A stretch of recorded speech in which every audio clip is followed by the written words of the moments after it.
All right, welcome everybody to the 10 biggest coaching mistakes webinar. That's encouraging, huh? You can learn all the mistakes today. Well, we'll learn some of the solutions too.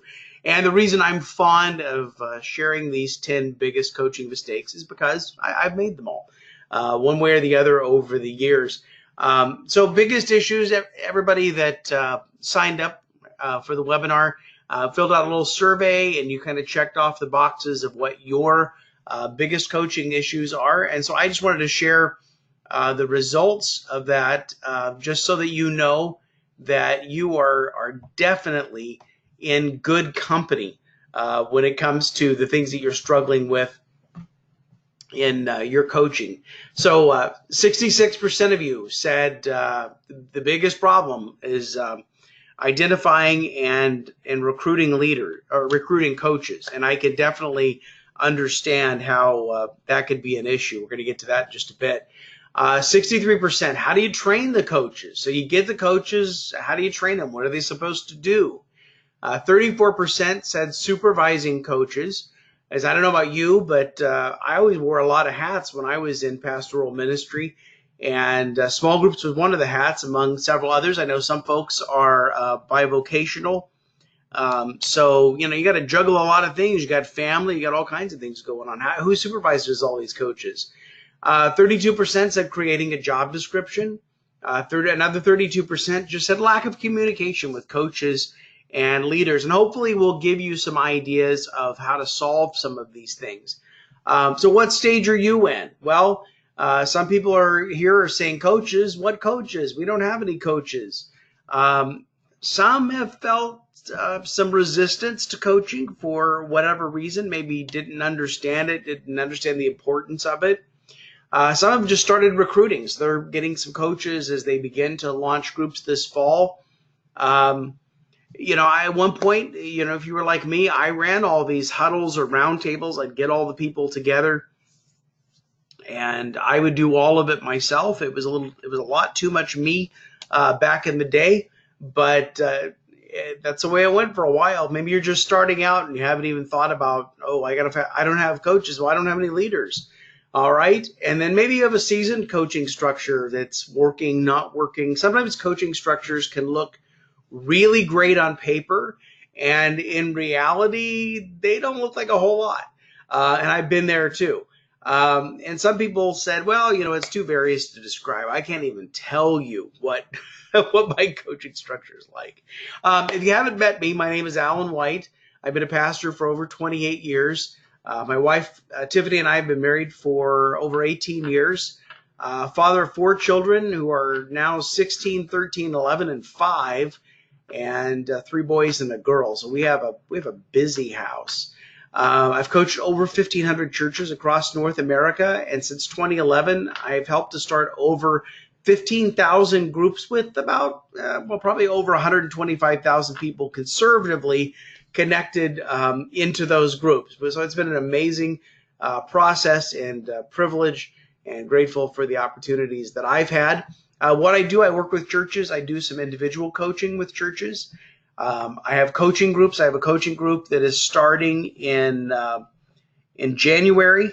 I have 5 churches at a time that I work with for the January group. I know this is August for the January group. 3 of the slots are already taken. There are 2 slots left in that. And so if you're interested in coaching, shoot me an email. I'll give you the details. I do some online courses, which we'll be hearing about one today. I do some one-time consultations with churches on site. I have 2 books. My first is Exponential Groups, which came out last year with Hendrickson Publishers. And then my new book, here it is. This is the first and only copy so far, is coming out next week. And so called Leading Healthy Groups. And it's a book specifically for small group leaders. And so Exponential Groups kind of presents the broad plan of a system of groups, a system of coaching, system of recruiting, and all of those sorts of things, more for people like you who are on this webinar, whereas the Leading Healthy Groups book is more for the leaders that you recruit, the coaches that you have, to equip them. In fact, most of the book is based off of the actual questions of my small group leaders. And I started a blog way back when, and would blog and answer their questions. That blog has gone a lot of different directions since then, but so a lot of new content, but a lot of questions from actual leaders with actual answers that I gave them. And so anyway, I'm excited about that. Like I said, it's coming out next week. And then I blog, I mentioned that, at alanwhite.org. Send it out every Tuesday morning at 10:30 Eastern. It's ready to go. All right, if you want to follow me on social media, Twitter at Alan White, Facebook.com/Alan White Consulting. Enough for the commercials. Let's get to it. All right, so what are the 10 biggest coaching mistakes? The first mistake is not having any coaches at all. That's a pretty big mistake. So you have groups, but you don't have anybody coaching the group. And the reality is here that your group leaders are going to last for a while. But they're not going to last for years. They're not going to last as long as you would want them to last. Some are going to figure it out, and they're going to continue on despite the fact that they don't have any real coaching. And again, I'm not saying this because this is you. I'm saying this because this was me. And so some are going to figure it out good enough that they'll just, continue on. Others will either quit or burn out because they don't have anybody there to encourage them. They don't have anybody there to help them. Everybody needs encouragement. Chuck Swindoll years ago said, every person you see is a person in need of encouragement. And leaders get discouraged just the same because things happen in the group. They get criticized for something. People leave the group. There's all kinds of room for discouragement. There are all kinds of questions that they have. And if they don't have a coach, where are they going to go? Everyone needs to know that somebody cares. We did groups back in 1994. And we had 10 groups, and they all started in January. They all went through December. Every single one of them quit. And we went back to them and we said, what happened? And they said, well, we felt like we were lone rangers out there. And the truth is, our church was only about 350 people at the time. I mean, we saw these people every Sunday. We saw them on a very regular basis. Why in the world did they feel like lone rangers? I mean, we talked to them. But because we weren't doing anything intentional to support these leaders, they felt like they were leading by themselves, and eventually they all quit after 12 months. So coaching tip number 1 is you need to find some people that care, that will pick up the phone, give a call to these leaders, and help them out. And maybe these are some of your current leaders that have figured it out, that can coach new ones. Maybe these are mature members and other leaders in your congregation that are willing, for a season, at least to start, to walk alongside some leaders, to encourage them, to pray for them, to check in on them and see how they're doing. All the things that you would do if you have the time to do it. But I know that you don't have the time to do this. And, span of care wise, it's better to have a coach look in on. So number 1 is no coaching. Second mistake is coaching by yourself. So if you want, some people say, well, if you want to do something done right, do it yourself. And here's the deal. It's a myth. It is a total myth that you coaching all of your leaders is a mistake. I did this until we got up to about 30 leaders. And the truth be told, there wasn't a lot of coaching going on. I would have meetings. They would come to meetings. Well, some of them would come to meetings. Have you figured out that people hate meetings? That's why they don't go to meetings. It's not that they're unspiritual. They just hate meetings. And so doing it myself wasn't getting us there. See, there's not enough of you to keep up with more than 8 people and do the rest of your job. Now you say, wait a minute, I've got way more groups than 8, How do I just limit this to 8 people? I've got a lot of people that I'm responsible for. Well, you can do this, but it all depends on what 8 people you're working with closely. So if there are 8 coaches and they have groups, that works. If you're in a church that's in the hundreds, if you're a church that's in the thousands, then those 8 people probably need to be a small group leadership team, and they have coaches reporting to them, and then they're working with the leaders. But don't give yourself more than 8. 30, it was a disaster. You're going to feel lousy about the lack of coaching. If you have all of these leaders and there's not a lot of coaching going on, you're going to feel like you're letting them down. And so you offer generic topics. They don't come to meetings because they've, you offer generic solutions to specific problems. That doesn't necessarily square up, does it? And so you really have to be able to get in the trenches with them and have regular contact. And I'm saying you can't do it by yourself. You know what? Don't try to do it by yourself, because it's just no good. Your leaders are going to feel like you're going back to mistake number one, that they don't have a coach because it's you and there's only so much of you. So coaching tip number 2 is to ask your current leaders to coach your new leaders. Because here's what I found out when I was coaching the 30, that most of them had figured out good enough how to continue their group. And so rather than feeling like I had this big coaching deficit, I had to look at the fact that these leaders had actually continued to lead their group despite my lack of coaching them. And here were some wonderful prospects that I could recruit to help the new leaders. I couldn't travel back in time and help them when they were new, but now that they have some experience, from their experience, they could certainly help and encourage the new leaders. And from that point forward, all of the new leaders had a coach. So you can say, oh, I don't have coaching. Oh, I'm trying to do it by myself. Oh, they're not getting much coaching. You know what? Thank God that they figured it out and they survived and they continued. Now invite them to help you coach the other ones. All right, number 3, the third mistake is recruiting the wrong people. So how do you get around this? Here's what I used to do. You take them out to a meal, right? You present the job description. Here are the responsibilities of being a coach. You'd pick up the check so they'd feel obligated, right? And then they would say yes, but then they didn't do anything. So you think, why did they say yes? Well, maybe out of loyalty. They couldn't tell you no. You're their pastor. They didn't want to disappoint you. Maybe they had good intentions. I want to do this coaching thing. And then, we all know the road to where is paved with good intentions, right? And so maybe they wanted the snazzy title of being a coach.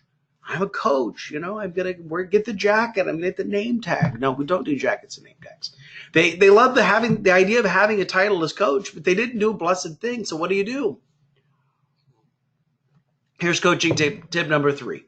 A trial run works far better than a job description. So if you do a church-wide campaign, or if you have a semester and you have new leaders coming on, invite some established leaders, some experienced leaders to walk along a new leader for a trial run for a defined period of time. And then once you've seen them in action and they're making the calls, they're encouraging the leaders, they're answering the questions, they're praying for and supporting these new leaders, and the groups that they're working with are thriving, then maybe invite them to a little more. If they're in the other category and they just wanted the title or they couldn't say no or whatever else and they don't do anything, then at the end of the trial run, you say, thank you very much for fulfilling your commitment. Because all of those coaches that I recruited, because I picked up the check and made them feel obligated, I had to fire them, and they were volunteers, and that's very awkward. So I would much rather see somebody in action and give them a trial run and then evaluate that trial run. The good ones, invite them to continue on. The ones that didn't do anything, that's the end of it. It was a trial run. It was a limited period of time. That time is over. See ya. All right, number 4. Unclear expectations. So if I recruit coaches or if I have coaches, what are the coaches supposed to do, right? So many small group ministries get stuck here. Well, I don't know what the coaches would do. So if I don't know what they're going to do, I'm not going to recruit any coaches. This is how our thinking goes, right? Until I get this coaching thing figured out, I'm not going to recruit any coaches. And in the meantime, your group leaders have no help and no support. So what do? The result is you either have no coaching or you have coaches and they're bored, because this is what I recruited coaches after the 12 months and the 10 groups that, quit after 12 months because they had no coach. So I thought I got to get coaches. So I recruited a couple coaches and then I got their way. I ran the meetings. I called all the shots. I did everything. And my coaches were bored. They were kind of confused. They said, hey, we like hanging out with the leaders, but What are we supposed to do? And the reality was I was getting in their way. I was doing everything for them. And no wonder they felt bored. No wonder they felt like they were useless. So coaching tip number 4 is when you recruit coaches, expectations should be these 3 things. This could apply to all of life. But expectations should be clear, they should be reasonable, and they should be accountable. So I recruit a coach or a potential coach, and I want them to do this trial run. And so I'm going to be clear. I want you to call the leaders in your care once a week. But I want it to be reasonable because maybe they're continuing to lead their own group. So I want you to call 1 or 2 new leaders every week. And then the accountable part is I'm going to call you, or somebody from the team is going to call you just to check in and see how things are going. So it's clear, weekly phone call, it's reasonable, 1 or 2, and it's accountable because somebody's going to check back in on you. And that's how we get things going. Coaching begins to look different as you go, but this is at least a place to start if you don't have coaches already. And what about established groups that don't have a coach? I'll get into that later. All right, number 5, keeping control. The 5th biggest mistake in coaching is keeping control. And I'm going to have to admit it right now. My name is Alan. I'm a recovering control freak. There you go. So you don't want problems. I don't want problems. You don't want any problems. You got enough problems, right? So if you don't know what the leaders are doing, then there might be problems. And so we tend to overtrain and over-supervise even though we can't. So I would recruit people to a training, and I would train them, and if they survive the training, then I let them start a group, and then I tried to supervise them, but then I had, like I said before, I had way too many, and I couldn't keep up with them all. So it didn't really work, but I couldn't let go of it. That was the tough part, and it wasn't them, it was me, because I felt like I need to keep a handle on this. So coaching tip number 5 is you want to recruit a team of leaders that you can trust. So this could be a group of coaches. If your church is larger, this could be a small group leadership team. But you recruit people that you trust. You invite them into your group of 8. And then you know them. And then they get to know these new leaders. And you feel like, okay, I have a handle on this. But you don't have to be involved in every single group because it's not even possible. Because I know there are various sizes of church. I was just assuming, I didn't ask you how big your churches were when you signed up. But, there are various sizes of churches on here. What I know is this. If you have 10 groups, it's too many to supervise. And some of you have dozens of groups or hundreds of groups. And it's impossible, or you need hundreds of groups. There's no way you can do it. So you have to recruit people that you trust to work with you and to share that load. And then depend on them to make the contacts. The 6th mistake is a lack of accountability. So you have coaches, but what are they doing? So you have to inspect what you expect. And you think, but won't people resent that if I'm invited them? They're good people, and I invited them to do something, and then I'm checking back in, to make sure that they're doing it. Won't they be a little resentful of that? Here's the thing: won't they feel unimportant if you don't? When we invite people to join us in ministry, when we give people an assignment, when we delegate tasks, when we delegate the authority that goes along with those tasks,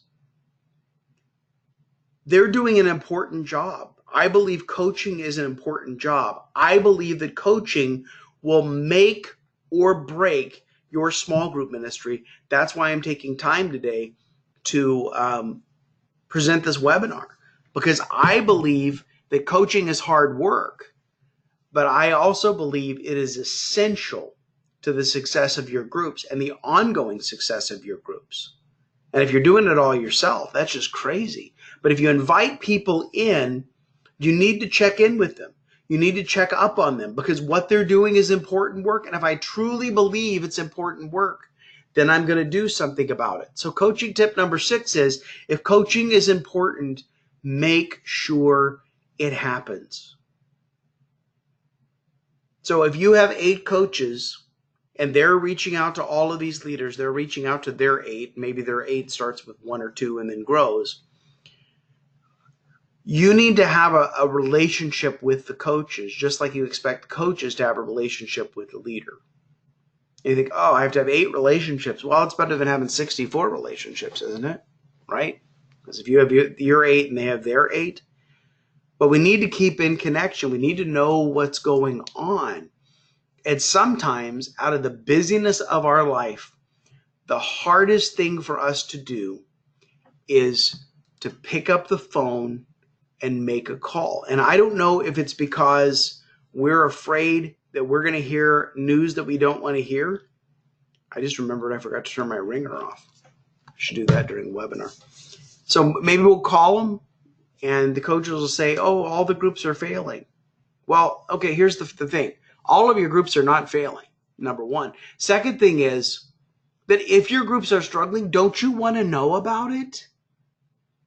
Don't get enamored by the numbers you have at the beginning of a series or the beginning of a semester. You got to know when you're in the thick of it, what's going on and who's struggling and who's succeeding. In fact, if you have to wait for a report to know where your small group leaders are, you're already in the weeds. So this is why coaches are important, because if you're having regular communication with the coaches or with your small group team and they're having regular communication with the people, the leaders that they supervise or the coaches that they supervise, then you should know what's going on. You should know what's going on with which group. And here's the other thing about accountability, that if something is not a good fit for someone, and I ask them how they're doing, I ask them what they're doing, and they're not doing it, or they're struggling to make the phone calls, or they're struggling to be a coach. I was sitting in one meeting, and this guy said, yeah, I got a list of leaders I was supposed to follow up on, and I was kind of scared because I didn't know anybody on the list, so I never made any of the calls. I didn't say anything. I just looked kind of in disbelief that here's a grown man that's afraid of making phone calls to people on a list that are leaders that need him. Well, here's the first thing. Don't give your leaders a list. Have the coaches meet the leaders in person. Because if you give them a list and they have to call down the list, it's like cold calling. Nobody likes cold calling. But the worst part of it was, here we are in a meeting after the study had concluded, and because of this man's fear of calling people that he didn't know and asking them how their groups were going, the series was over, and they didn't know if those groups had started or not. So coaching is built on a relationship. And so it's your relationship with the coach. You hold them accountable because it's important. And number 2, if they're struggling, then you need to give that coach support. And if they get into it and they say, you know what, I'm sorry, this is not a good fit, then maybe you need to relieve them of the responsibility and relieve yourself and assign those leaders to someone that will actually give them help. But it's important to know what's going on. Ken Blanchard says that feedback is the breakfast of champions. And sometimes we just assume, oh, we've got a number. Let's brag about that number and see how many groups we have. And we don't know how many are struggling. We don't know how many are actually even meeting. This is where accountability comes into play. Now, let's flip this for a minute. We have to be careful with accountability, because if we make accountability overly legalistic, it becomes intense and creepy. And so we don't want to go that way either. I was working with a church a couple of years ago that before I started working with them, I started mentioning, oh, you guys don't have coaches, you need coaches. And they had a pretty good, well-established system. Well, the reason they didn't have coaches was their reporting and checking in and accountability had become so intense and so legalistic and so ugly the pastor just had to shut it down. So you got to have this balance between somebody, coach you're getting to know, you give them a call, you check in, see how things are going, you give them some encouragement. So you'd say, hey, what are you hearing from your leaders? And they'd say, oh, well, I haven't talked to them this week. So you know what? That's okay. I understand you're busy. But I tell you what, why don't you take the next couple of days to call and talk to your leaders, and then I'll call you back on Friday, and so I can find out what you heard from them. So it's a gentle nudge. But now I've given them a deadline. I'm going to call on Friday. And when Friday comes, you'd better call. Okay. Number 7. Sometimes we give them the wrong assignment. So what does that mean? Coaches have the wrong assignment. Do coaches need to take reports? Do coaches need to deliver information? Don't you have email? Don't you have church teams or another good database? I think church teams is the best. That's just my personal opinion. But here's the thing. When I came to this church I was served in Greenville, South Carolina, was a church of about 5,000 adults on the weekend. And we had about 400 or so groups. We had a lot of classes and support groups and a lot of other things. They were all good things. But when I came in, we kind of had the structure that was established. And so I had a team, and so I would meet with the team once a month. This was the pattern that they were accustomed to. So I would meet with the team. The team would give, the directors would give information to the coaches. The coaches would give information to the leaders. The leaders then would give a report to the coaches. The coaches would give a report to the directors, and the directors would give a report to me. And I thought, well, it's not accomplishing what coaching should. And in my humble opinion, I felt like it was a complete waste of time. So we started using church teams, which sent out an email after every meeting and asked for a report, and the leaders gave us a report that way. And then if I had information we needed to share with all of the leaders, I sent them an email. We didn't need to use Pony Express. So what are the coaches supposed to do? Well, the coaches were supposed to do the things that I couldn't do, which was to pick up the phone and make a personal phone call. And even if the leader didn't answer their cell phone, to leave a voicemail to encourage that leader, to go out and have a cup of coffee. This is tea, but have a cup of coffee with the group leader and find out how they're doing. Not every week, not all the time, but once in a while. So the coach needed to give that personal piece. The coach needed to work on that relationship. The coach needed to give that leader space to process what was going on in the group, even if it was a quick phone call. Because there are things that the coach can find out that they can help with very quickly. They find out that the leader had, 20 people signed up and only 2 people showed up. That leader is going to be very, very discouraged. And they need to be encouraged. They need to see that, well, what does God intend to do with 2 people that he couldn't have accomplished with 20? And he has to kind of reframe how he sees his group. Or you have a person in the group that's overly talkative, or you have people that are always late. Well, these are kind of ankle biter kind of problems that get to everybody. And so if the coach knows what's going on with the leader, they can get some answers. Well, where does the coach get the answers from? Well, they get the answers from you. Well, where do you get the answers from? I wrote a book. I just had this. I couldn't resist. All right. So coaching tip number 7 is to ask coaches to do what you can't. Personal conversations, building individual relationships, and caring for every group leader. And I know that you care for the leaders, but you can't care for them personally. There's not enough of you. But you can certainly create a coaching structure that will provide care for the leaders. That you definitely need. All right. Number 8. Mistake number 8 is coaching everyone exactly the same. So your family members probably don't even like the same movies, right? We had this happen yesterday in our family because my little boy has a little friend from his preschool class, And they were going to see the dollar movie called Boss Baby that my wife thinks is really creepy, but that's what my son's friend decided to go see. The other movie was Minions, which my kids have like memorized. And so my older two, my 11-year-old, my 13-year-old, decided they weren't going to go to the movies. They weren't going to eat candy. They wanted to stay home because dad was going to be home and everything was going to be good. So they couldn't even agree on two little fun summer movies that cost $1 and even to go just to get the candy. Why not? So families don't agree on that. So experienced leaders don't need basic training. When you look at all of your leaders, so some are just starting, some have led for a little bit, some have led groups for a long time, some have been in groups forever, right? They don't need basic training.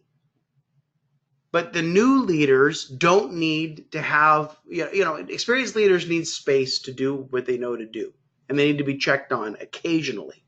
New leaders don't need space. If you leave new leaders alone for too long, then it goes back to my groups in 1994. They feel like Lone Rangers, they don't feel support, and then eventually they give up. But if you treated all of the leaders the same, and you were calling the experienced leaders every week like you were calling the new leaders, they would become highly irritated because of that situation. So what do? Coaching tip number 8. Coach leaders where they need coaching. Don't answer questions that they're not asking. Well, how do you know what they want to know? Ask them. Send them a survey. This is how I got a lot of their questions that eventually I wrote about on my blog, and I'm not going to hold the book up again, but it's right there. But anyway, I sent them a survey. I said, what are your top 3 issues? What are your top 3 problems? What are your top 3 concerns in your group? And they would tell me their issues. They still had a coach that they could talk to, but I wanted to find in general, what do they want to know? So you want to find out what they're struggling with. The coach needs to find out what's going on in the group that they need the most help with, and then provide the help they need when they need it. Because general training meetings, they're good at some points, but the reason that they're not well attended is that when we get all of the leaders together, we tend to speak to the least common denominator, which is the new leader. Well, then the established leaders, we've taken them back to kindergarten, and they're bored. They think it's a waste of time. You know why? Because it's a waste of their time. They already know. They've been doing this for a while. And so the way that coaching works, and it's really the genius of coaching, is that we give specific coaching and specific doses of training when the leaders are in the situation, which provides a teachable moment. The training is going to stick with them better. I mean, when do you need to know about how to deal with an overly talkative person? When you have an overly talkative person, and that leader has a relationship with their coach. The coach calls, they say, how's it going? They say, well, I've got a problem. I've got a person in the group that feels like they need to respond to every single question. How do I deal with that?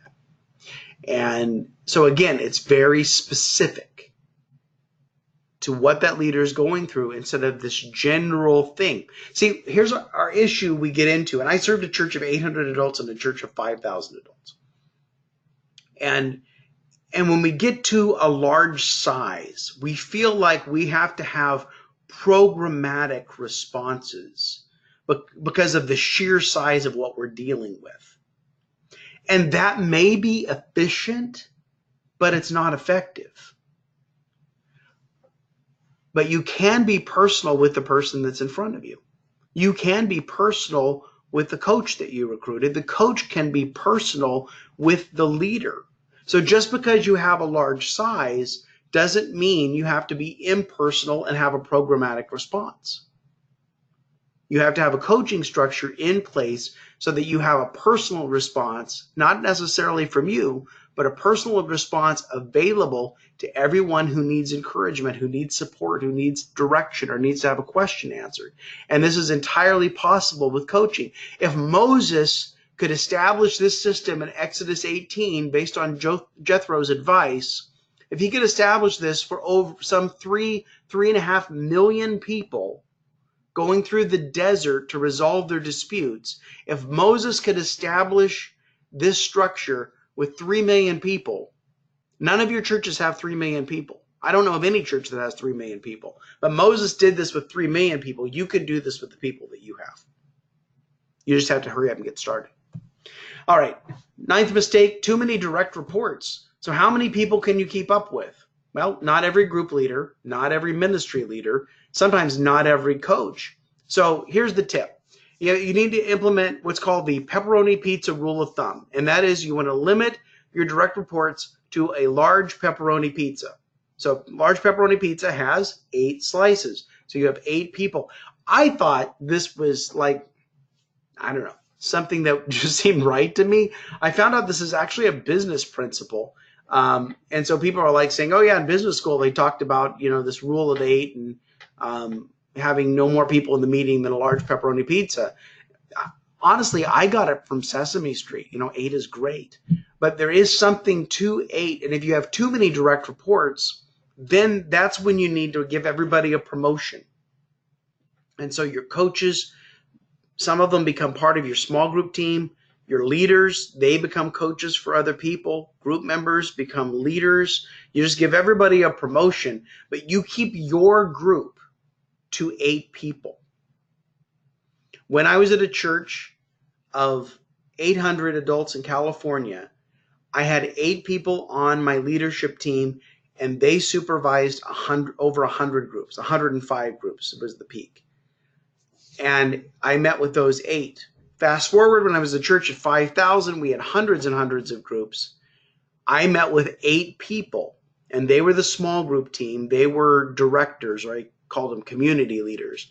And then they had coaches, and the coaches had leaders.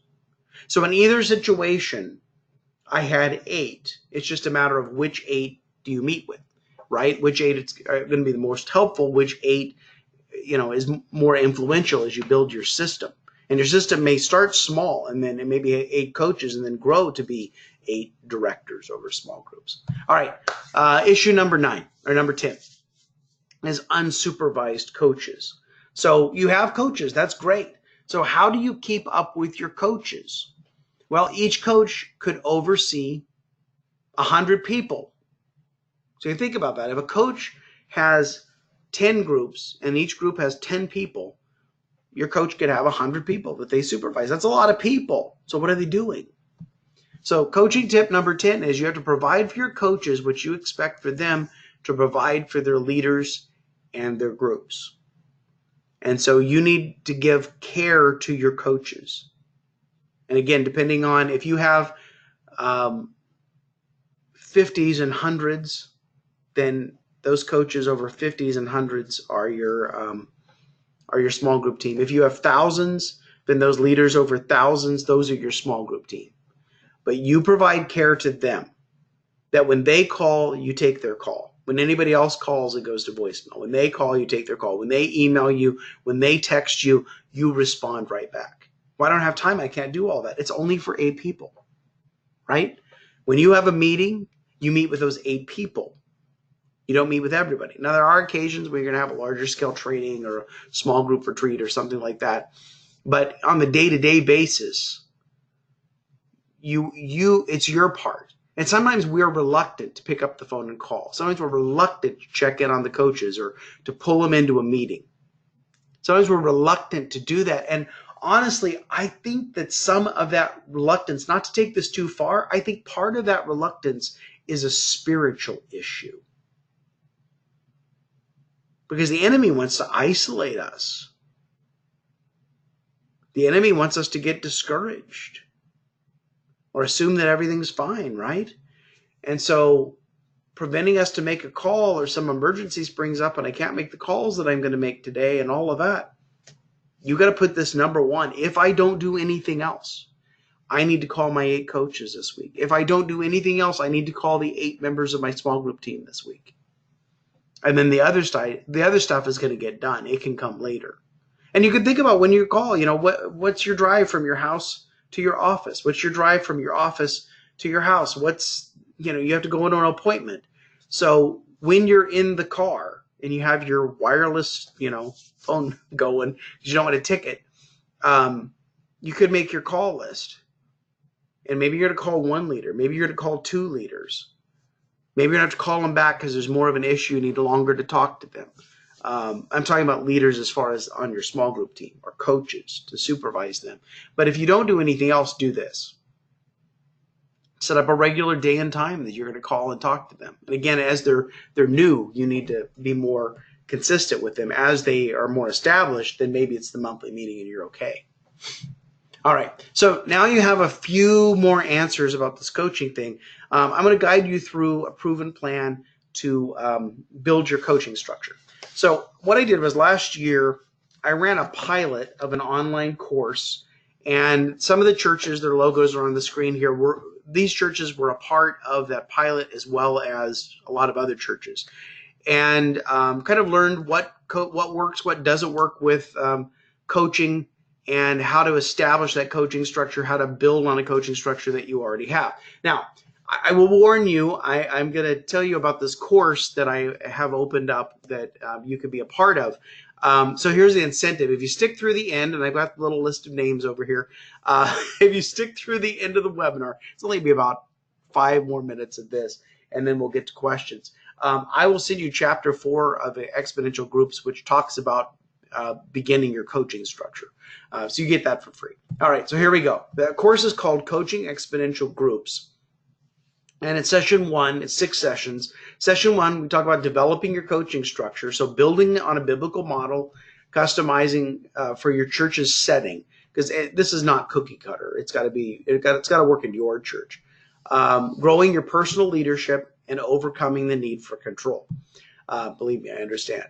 Session 2 is the role of a coach. So expectations of a coach, the job descriptions, the coaching philosophies, the stages of coaching, communication throughout your ministry.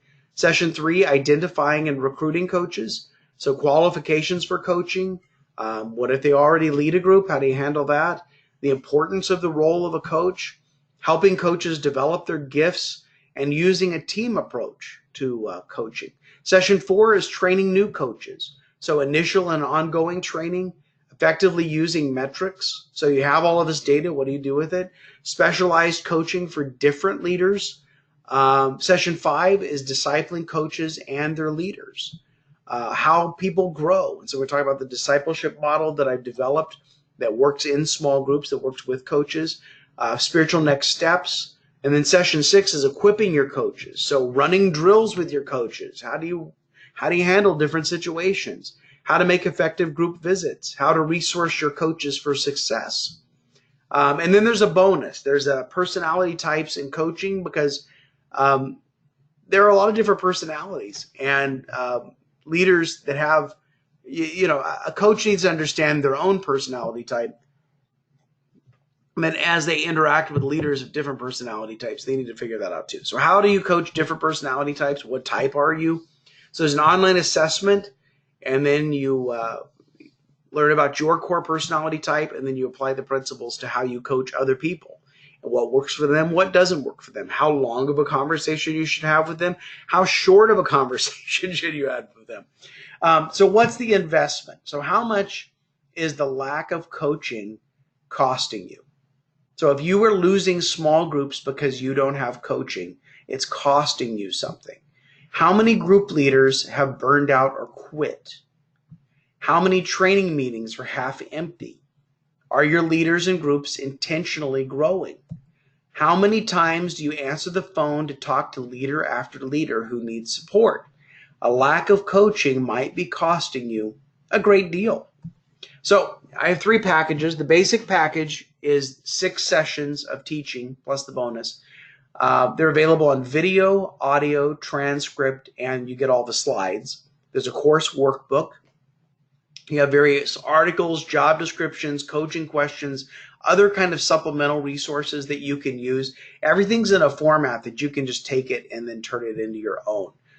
You have a lifetime membership. So you review it now, and then 5 years from now, you know what? You can come right back, and your password and username will still work, and you can get right back in there and get whatever you need. 30-day guarantee. I'm going to assume the risk on this. So if you get into this and you go, you know, I know Alan meant well, but this isn't useful to me, or we're way beyond this, or whatever else, you know what? Just tell me. And in the first 30 days, I will give you all of the money back. So all the risk is on me. The course is an upgradable resource. So like I use this course in my coaching group. So if you bought this course today and then you decided, oh, I want to sign up for the coaching group, well, I would discount the price of the coaching group. I would subtract what you paid for the course because I'm not going to make you pay for it twice. You have one assessment for personality types and in the coaching bonus. And so the cost for the basic package is $249 if you pay in full, or 4 payments of $97. And if you enroll while this webinar is going, so I can see the timestamp when you register, but if you enroll while this webinar is going, I'll give you a 1-hour personal coaching session, which I usually charge $150 an hour. I'll give you an hour for free if you sign up during the webinar. So if you want ready to sign up, you can go to coachingexponentialgroups.com and then /enroll. So that's the basic package. A couple more packages. I won't go through all of this again. But the pro package is everything I just talked about. You get 10 assessments for the personality types. You get invited into a private Facebook group that I interact with leaders in all the time. There are 3 live Q&A teleconferences, which is going to be like 80% you and 20% me, believe it or not. These will happen on September 13th and 27th and October 11th. And so the pro package is $499 or 4 payments of $97. And again, if you sign up while we're still going here, then you get the free one-on-one. The last one's called the expert package. And so you get 25 personality types. And then what I would do is, if you have, these are your leaders of leaders of leaders. These are your team, your coaches, anybody else you want to invite. They do the assessment. I send them the results. And then we would meet live over GoToMeeting like this, me with your leaders, and I would do the training in a live session, kind of like this. Again, the private Facebook group, the Q&A teleconference, and then I also include in this 3 one-on-one coaching calls in addition to the one you would get for signing up now. The cost is $1,199 up front, or 6 payments of $249. So whatever you need, there's kind of different levels. So the next step is, again, you want to sign up before the end to get the free one-on-one. You can go to coachingexponentialgroups.com /enroll. And you can pay by credit card, you can pay by PayPal. It's all processed through PayPal, so it's secure. If you need to pay by check, then shoot an email to info@alanwhite.org and you're able to pay by check. I know I covered all of that fast, but I wanted to save our 15 minutes at the end here for questions that you might have. So on the right side of your screen, there is a question box. A chat box rather, and you can use the chat box, type in your question, and then have you that way, or you can just turn on your microphone and just talk to me. And so this is your time. We've got 15 minutes left. And now if you were waiting, holding on because the obligation to get that free chapter, you're qualified. So if you need to go, I understand. But anyway, what questions or thoughts about coaching?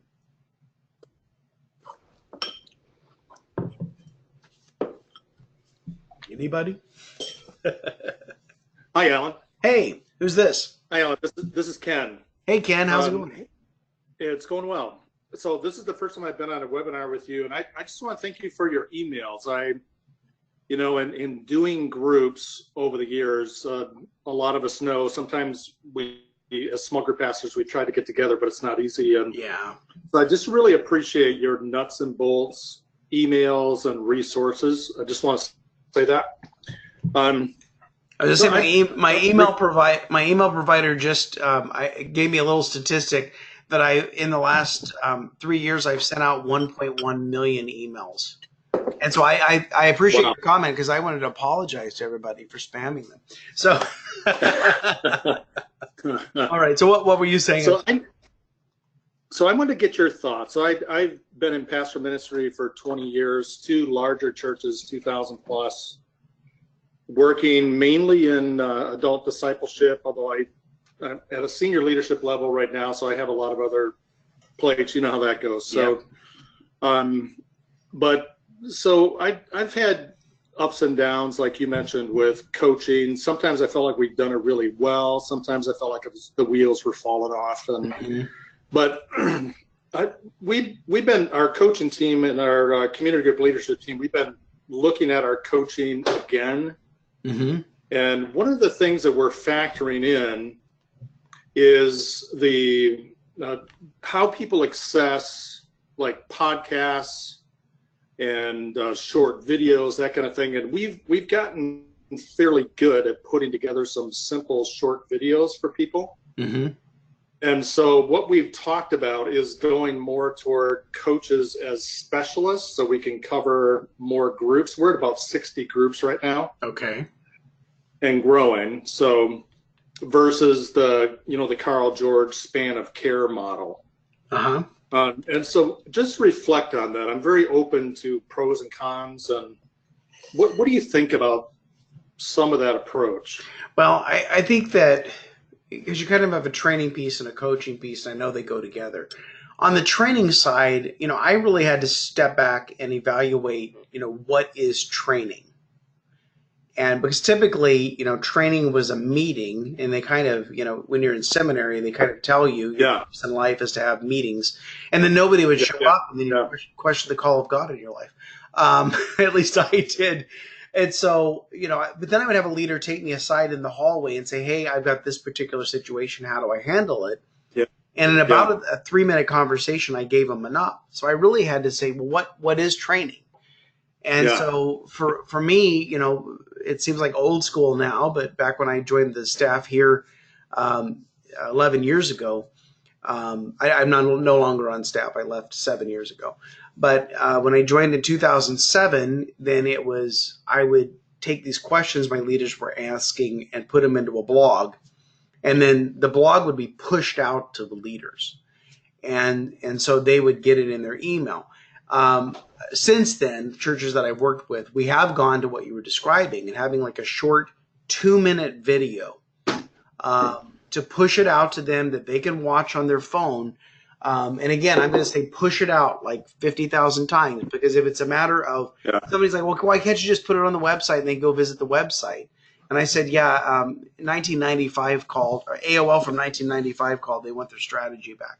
But that doesn't work. They're not going to go to the website. They're not going to come to a meeting. So as much as we can push out to them. But here was the dilemma is, what if we had a great answer on video? We were pushing out to the leaders, but it wasn't the answer to the question that they had this week. So we could do one of two things. One was that they could have a coach that they had a relationship with that they could call and say, hey, I'm dealing with this.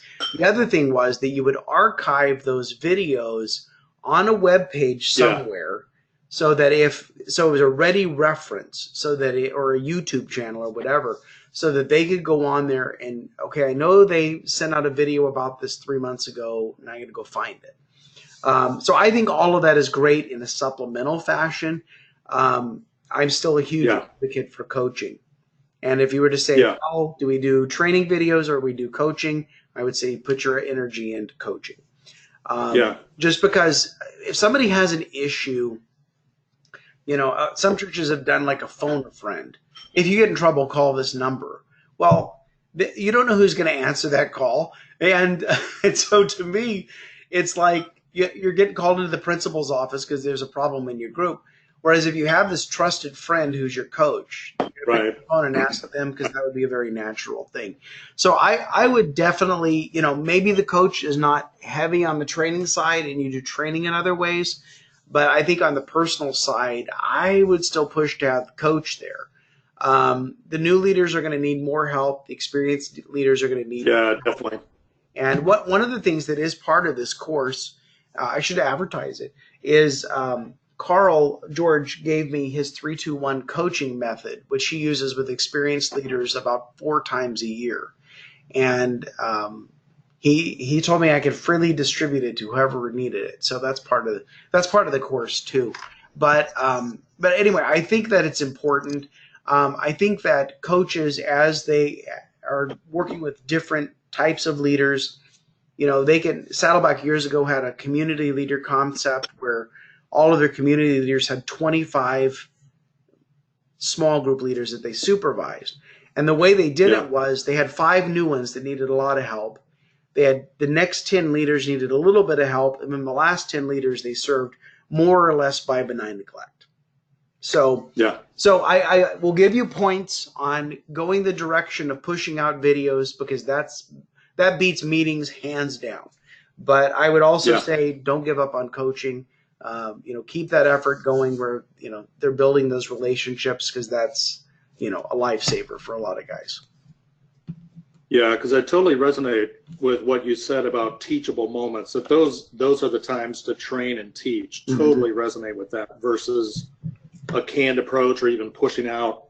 So if we have the resources, sometimes it's a little video, sometimes it's a chapter out of your book or another resource, and we know a leader is dealing with an issue, and a coach steps in and pulls some resources and say, hey, watch this, and then let's get together, let's talk on the phone or whatever, and teach and train and coach in those moments. So yeah, years ago, one of the things I did with my leaders is I bought a couple of cases of John Townsend and Henry Cloud wrote a book called Making Small Groups Work. I think it's still out there. Yeah. And they had a lot of short chapters in it about dealing with different types of situations. And so I bought these for the leaders, and I gave a copy to all of the leaders. And so one of the things we would do is, if a problem came up, we'd say, well, let's meet to talk about it. But in the meantime, if you look at chapter, 43 in this book, I had a lot of chapters. Why don't you look that over, and then we'll get together and talk about specifically how to address that in your group. And I thought that was a good kind of ready resource for people. Yeah. So definitely a good approach. Thanks, Alan. Hey, one quick question. Go ahead, Kim. This webinar is recorded. Will it be available? I'd love to show this webinar to our coaching team. Yeah, no, that would be great. I'll put it up on YouTube and send out the link to you guys shortly. It'll only have this. It'll only have the slides and the audio, because GoToMeeting doesn't record the video. But anyway, and obviously you don't have to show them the sales pitch. So right. But yeah, no, feel free. Thank you. No, you're welcome. All right. Other thoughts or questions?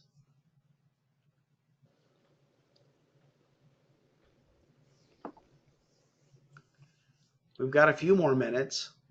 Or is everybody online purchasing the course? All right. Any other thoughts or questions? While I'm being silly.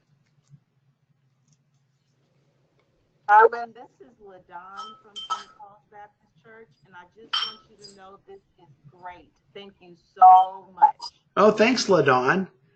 It was good to hear from you. It's been a while. So It's been a long while, too long.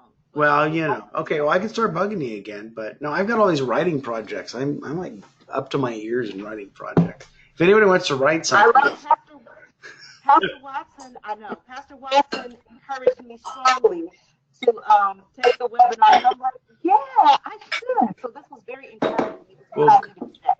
Well, good. Tell your so pastor. You will be hearing from us. That's good. Tell your pastor I said hi. I will indeed. Thank you. Thank you. All right. We're almost out of time, but I can take another thought or question if anybody has one. And like I said, you can either turn on your mic and talk, or there's a chat box on the right side of your screen. You can type a message in there. Anything else? All right. So George says, best approach to encourage hosts or leaders and coaches to recruit more hosts. Yeah. So I go the route of I get my senior pastor to recruit all those hosts, and and you may have that opportunity, you may not. I think the main thing is if you're using a video-based curriculum, to emphasize that it's easy to do, that it's a short period of time, And that, by the way, you don't have to have 12 strangers come to your house. You could recruit your friends, and you and your friends could be a group with an easy-to-use curriculum over a 6-week thing. Give it a trial run, give it a test drive, and if you like it, we'll offer you more. If you don't like it, we'll thank you for participating in that. Because my bias is, and it's actually the first line in my book, Exponential Groups, is that everyone's already in a group. And so they're in a family, they have friends, they have coworkers, they have neighbors. And so if they invited people to get together and then you gave them an easy to use resource, then they could do something intentional about their spiritual growth with people that they already know, people that they actually like. Now, there is a place for obviously making room for people who want to join a group to be part of a group, and we don't want all of our leaders to stay in kindergarten forever, so there's also a place to teach them how to open up the Bible and ask the right questions and have a discussion and not have to depend on the video. But if they're just getting started, they don't need to be the Bible expert. The Bible expert is the teacher on the video. Maybe the Bible expert is your pastor on the video. I've done a lot of those. So the video makes that part easy. You don't have to have a lot of preparation, and you can invite people that you already know and love. When I was out in California, I used to tell my leaders, I said, if I were you, I would go ahead and fill up your group with people you know. Otherwise, you might end up with a bunch of weirdos. But I live in the South now, and we can't be unkind like that. So anyway, but I think that's a good way to recruit hosts. All right. Can I release the book earlier? Okay, so here, my Exponential Groups book is out. It's been out since March of 2017. This book is, I'm actually doing a pre-order. I wasn't going to mention on this because I didn't want to make 2 offers on the same day. If you go to alanwhite.org/pre-order, I'm offering this book at a 30% discount and free shipping up until the 14th. And then the book is released on the 15th, and it's on Amazon at $16.95. And then whatever you worked out on Amazon, if you get free shipping, or if you have to pay for shipping, or if you have to buy 2 books to get free shipping or whatever. But yeah, if you get before the 15th, you can get this 30% off free shipping. It's $12. So anyway, that is available technically. This is the only one though. The rest are in the mail. I got a notice yesterday they were being shipped. All right. Okay. Well, that takes up our time. Thank you for joining me. If you have a question afterwards, you're like, oh, I should have asked him. You know what? Send me an email, just info@alanwhite.org or alan@alanwhite.org. If you have any questions about the course, feel free to ask. And if you're kind of sitting on the fence about the course, you got to go through a bookkeeper to get a check cut, let me know, and I'll work with you. I'll still give you the free one-on-one because you spent time with me today. All right, so look for an email from me later. I'll give you the slide deck. I'll give you the recording of the webinar. I'll give you the free chapter because you guys hung on to the end, and we'll go from there. So God bless you. Thank you for your time. Have a great day.